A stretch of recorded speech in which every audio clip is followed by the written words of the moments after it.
And then he goes, oh, by the way, she wants to own or finance 90% of it. I said, whoa, timeout, excuse me? Just to give everyone context, it's a $5 million deal. One, if I remain a fireman, there's a chance that I could die. So how do I support my family? God forbid something happens to me, whether I die or get incapacitated. Number two, how do I make money while I'm asleep at work? And number three, if those first things happen, how can my wife have something that she can manage, right? Because we were doing construction, landscaping, you name it. Any side job I could pick up, I would do. And I was like, well, that's not like anything. God forbid something happens to me. It continues on without me. And one night I was at work and I was laying there going, you know what? Like if I bought a rental property, for some reason, it just connected with me. I was like, someone's paying me to be in that house every second of the day. And if something happens to you, my wife can hire a property manager. If nothing else, over 30 years, someone pays off those houses, they're worth exactly the same. I'll leave with $1 million. That was my initial goals. And little did we know, we bought our first house. I know I'm giving you a lot here, but we bought our first house in 2012, not knowing it's the absolute bottom of the market. No fear because we didn't get beat up during the 2008 crash and said, you know what, let's go do it. We started buying Section 8 houses and we rode some waves and here we are today. Dude, I had a 500 credit score. Don't ask why I had $15,000 saved up in a bank account, but I did. I was able to find a hard money lender that allowed me to do my first deal. And really what it came down to, it actually, now in my life, I say no to a lot more than I do yes. But at that time in my life, I was saying yes to literally everything. A buddy of mine, I was getting off the medic unit. He's like, hey, I'm going over to Federal Hill to this meeting. It's about real estate. Great. I said yes. I told my wife, I said, hey, I'm going here. She's like, fine, just don't go out and drink all night. But we wound up doing that anyway. And so I get there and the guy walks in and I was reading this book. It's called the Section 8 Bible. I still have it here on my thing. It was these two guys from Philly and they're talking about all this stuff about Section 8. I don't know why. Maybe because I worked in Baltimore. I saw a lot of subsidy, all these other things, right? So I'm like, man, I really want to do Section 8. The government will back it. I don't have to deal with all this rent crap. This guy walks in to this meeting and he's like, hey, my name's so-and-so. And I have like 200 Section 8 units. I was like, oh my God, it's meant to be. And then the lady comes out who's hosting the meeting. She's like, just kidding. We'll have this guy talk later. We're going to talk about how you can sell electric to all your friends. I was like, oh, this Ponzi scheme crap. I said, hey, dude, you want to go grab a drink? He's like, absolutely. We connected. And he said, hey, if you ever need anything, follow up with me. What do most people do when someone says that? They don't actually ever follow up. Most people, when they're saying that, they want to express and share that knowledge. Now, I don't know, 10, 15 days later, I was like, yo, bro, if you're serious, I'm going to come see what you do. Yeah, I was real uncomfortable. Go out, check out what he does. He shows me everything. He says, if I ever find a house, I'm going to call you. All right. Calls me maybe 20, 30 days later. He's like, hey, I got a house for 25 grand. And I said, I don't know, man. I'm going to figure it out. I don't know. I'm going to figure it out. And those were the initial steps that I took by saying yes. Like I said, today I say a lot more no's to a lot of things, but having that open mindset of even having a conversation, I would not be in the game today without that. And just for a quick breakdown, I heard someone say, geez, it was 25 grand. I don't know. Our accounting skills weren't good then, but maybe I put 25, 30 grand into it. And then I got $1,250 rent. And that was like crack to me, dude. Like, sorry if I'm talking a little wild to the audience. This is me all the time. So I'm not putting on a show. We want the authentic Ian Horowitz. I mean, keep it real. Yeah. So it was $1,250 rent, right? And then even with my hard money loan in place at 15% and 6 points or whatever the hell I paid, I was still cash flowing $400 or $500 a month. And that was literally a whole week's paycheck. That was a whole overtime shift. And I said, holy crap. You imagine if I had 10 of these a month, what would that look like? And you don't have to hang out in human feces and needles. Well, Section 8, sometimes you got to, I guess, with Section 8 maybe. Yeah, a little bit. I mean, you're still bouncing around some of the rough neighborhoods, but that was a competitive advantage we utilized, right? Because I was like, all right, we know how to deal with people on the street. I'm dealing with people in their worst absolute emergency in these same neighborhoods. I can mentally handle it and cope with it. There's no way I would have competed with a guy who's buying a self-storage facility because I did. First off, I personally did not have the maturity level to go out and buy commercial real estate day number one, right? My credit score was 500. I had a little rough pass, whatever, it happens. But I didn't have the maturity level. I needed to start from the bottom and work my way up to get to that maturity level to be able to buy those opportunities. Other people on this call, maybe you guys, you could start out right away. I just knew if I didn't start at that price point, I would never done it because the thought of buying a $300,000 house to get $3,000 rents was so far out of bounds for me, right? Because at that time, to me, it was like, okay, If I buy a $25,000 house and I put $25,000 into it and I lose it all, who cares? I'll deal with it. I'll continue on my 30-year career and I'll figure out how to pay this $50,000 debt off some other time in my life. But if I don't try it today, I will never, ever know. So basically what happened was I did the first one. I did not know how to refinance it. Like I said, my credit was a little messed up.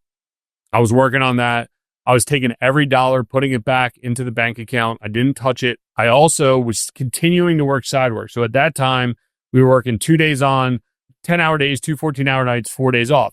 So on my 2 night works and my 4 days off, I would still do landscaping and all these other things to build cash to go buy the next one. Well, 6 months later, it was this little section of town called the 4x4, just outside of East Baltimore. In case you're wondering, it's 4 blocks by 4 blocks. That's why it's called the 4x4. So another house came up in that same neighborhood. I said, holy shit, that one's 20 grand. Oh my God, it needs a little more work. Great. I know my exact numbers. I can buy this one. Even though I haven't refinanced the first one off the hard money lender, I had no clue how I was going to do it. I buy the second one within 6 months and I got a different hard money lender to lend me that money. Now what happened was I had 2 cash flowing assets that I was allowed to use the cash flow towards my income that got me over the DTI numbers that then helped my credit score and all this other crap to then get the first one refinanced out. And I was like, oh my God, I figured out the secret sauce, right? And all I cared to do was break even. I didn't care about getting my money back, whatever, but I put the money away. Now on number 2, that's why I was like, oh, dude, I got to find 3 and 4. And right after that, I found 3 and 4 because we're coming out of the crash. I don't know any of this. And people are like, I got these houses. I'll sell them to you. I'll owner finance them to you. I'll do all this crap. Okay, I'm in. But number 3 and 4 come along. And that's when I was like, all right, now I can buy a truck. And one of these houses pays my truck payment. I'd never had a new vehicle in my life. That was the coolest thing. I bought a 2008 F-250 with a 6.4 motor in it. I thought I was the coolest guy. I had my diesel truck. It's all I ever wanted up into that point, and it was so cool. But with that being said, I just continued to put the foot down. I continued to grind it out. I wound up with 10 houses on my own. And the last 5 or 6 houses I started to pay in cash because I was flipping, I was wholesaling, I was doing all these other little things. I had 10 houses. And then my business partner was like, he was doing some side work for me. And he's like, all right, dude, thanks, but no thanks. I want in. And I was like, oh, I don't know. Let's find houses. All right. So he figures out how to wholesale. And I was like, great. So he figures out how to wholesale. We partner up on some deals and that was it. We became partners from there. But either way, it was really just putting the money back into the company and not spending it immediately. It was growing that portfolio because I knew, I think Travis said it early on in this conversation about the expenses. It was like, I knew having one house was super risky because when I'm vacant, it's 100% vacant. But if I had 10 houses and one was vacant, I still have 90% occupancy. And that's kind of how I thought about it really quick. And I knew I wanted to grow and scale from there. And then from there, we took on a capital partner and we started flipping houses and we just kind of rode the waves because the nice thing from like 2014-ish till about 2018, things were worth just exponentially more the next day. And there was just this nice trend line. We got to a point where we could continue to keep the houses, build this portfolio, and then grow from there. My number one mistake, I would say, is we didn't get into commercial real estate earlier. And it's all commercial real estate, right? Because we're renting it, but the bigger assets, we should have done it quicker. And again, that might have been my maturity level. It might have been fear. It was like I put it up on a pedestal. I didn't understand how it all worked. And it took me several years to figure it out. And once I did, I was like, oh my God, it's so much easier to get money for a $5 million or $10 million asset than it is for a $150,000 single family rental property. It was nuts, dude. So really that transition was me putting it up on a pedestal and not willing to take what worked from 0 to whatever, 5 million. And then what would take 5 to 10 million. We weren't willing to blow up what worked for us and get to that next level. And we were actually being minimalistic in a way. And I was like, I told my business partner, I said, we got to continue to grow. And this is the opportunity. Look, instead of grinding for $20,000 or $50,000 a house, we're going to grind for $500,000 or $1 million. And we only got to do one project. We don't have to do hundreds of projects. Dude, we would at any given time, we'd have anywhere from 15 to 20 houses on the books for us at any given time. Whereas we could just have 1 or 2 big projects on hand, stabilize them, and then go to the next one. And I think that was the big aha moment that happened in the commercial real estate side of things. So we had a 7-unit building. We had a small commercial warehouse that we had owner financed. So we were dabbling But this was the first time we had to do a phase one. This was the first time we had to do surveys. We had to do all this stuff that was like, oh my God, like, what am I doing? I don't know. But the way it came about was I had wrote a book on Section 8 rentals. It's called Subsidized. I think it's still up on Amazon. I'm not trying to sell it. It might be up there. Literally, I don't even pay attention to it. And anyway, so we wrote this book and I was trying to market. I was trying to do the whole coaching thing. And I was like, I don't know, it doesn't really serve me. Like, I'm out. And this guy reaches out, this wholesaler, and he's like, hey man, really weird opportunity. I have a 76 unit apartment building. I'm wholesaling it.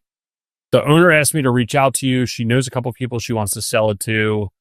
Are you interested? And I was like, yeah, sure, I'm interested. Like, why don't you keep it yourself, Shane? And he's like, it's not really my thing. And I give him massive respect to be like, it's not my thing, right? And I was like, okay, I get it. And he's like, I just want to wholesale it. I want to make this much money on it. I said, all right, great. And then he goes, oh, by the way, she wants to owner finance 90% of it. I said, whoa, timeout, excuse me? He's like, yeah. And just to give everyone context, it's a $5 million deal. And I was like, wait, what? And he's like, no, we'll talk about it in person. So I walk over to my business partner's office. I was like, all right, Dan. I said, I just got a phone call for a 76 unit apartment building. He's like, oh, how are we going to pay for that? And I said, well, I don't know, but she wants to owner finance 90% of it. Oh, bullshit. I said, well, listen, man, I'm taking the meeting. You're more than welcome to come with me. And if not, I'm going to figure out how to do this deal. We're figuring this out because this is it. And he's like, all right, I guess I'll be there. So whatever. So we go and meet this lady and I give her credit. She knew everything about us. Sit down, we have a conversation. She's an older lady. Her mom had owned the building. And she's like, look, mom's about to pass. I want to owner finance it for tax reasons, but you have to put 10% down. And there's some good learning lessons here. Now, remember, she was interviewing other people in the Baltimore real estate market. And I said, all right. So we're going back and forth and we go and tour the property. I thought we made a great connection. She was a corrections officer. We're still firemen at the time. Her dad owned a beer store next to the one firehouse. It was this whole thing. We were all connected. I was like, yeah, a little bit of alcohol makes everyone happy, right? So I'm feeling like we got this deal. I feel like we're on lock. I'm riding a high. I'm already starting to call my boys. And then I come to find out we don't win. I was like, wait, what? I was like, she went with so-and-so. And he's like, yeah. He's like, I don't really understand it, but whatever. But what did I do? I put it in the back of my mind. I was like, oh shit, she's going to come into some money. We stumbled on another deal. So I picked up the phone and he said, hey, Miss So-and-so, I know you're coming into some money because White House Manor should be selling soon. Would you be interested in investing in one of our other deals? I thought we had a really good rapport. And she goes, you know what's weird? Still haven't put the other property in contract because these guys are dilly-dallying. And I think I messed up. I want to sell it to you. Let me call the lawyer right now. I said, well, but that's not why I'm calling. She goes, there's a reason you called today. I'm hanging up the phone, calling the lawyer, and we're going to meet tomorrow. I said, okay. So she calls me back. She said, meet me tomorrow at 1. So we go over at 1 o'clock, hash out all the terms in her lawyer's office. Me and Dan are walking around the hallway like, yeah, get outside. We're like, yeah, thank God. And it turned out to be one of the best relationships ever. She owner finances 90% of it. We refinance her 16 months later because mom passed. She was worried about Joe Biden's inheritance tax laws that never came about. We were able to refinance at a super low debt rate. And pretty much from that day forward, she goes, hey, I got back half the $5 million. My sister got the other half. I don't care what she does. I now have $2.5 million to invest. Where are you putting it?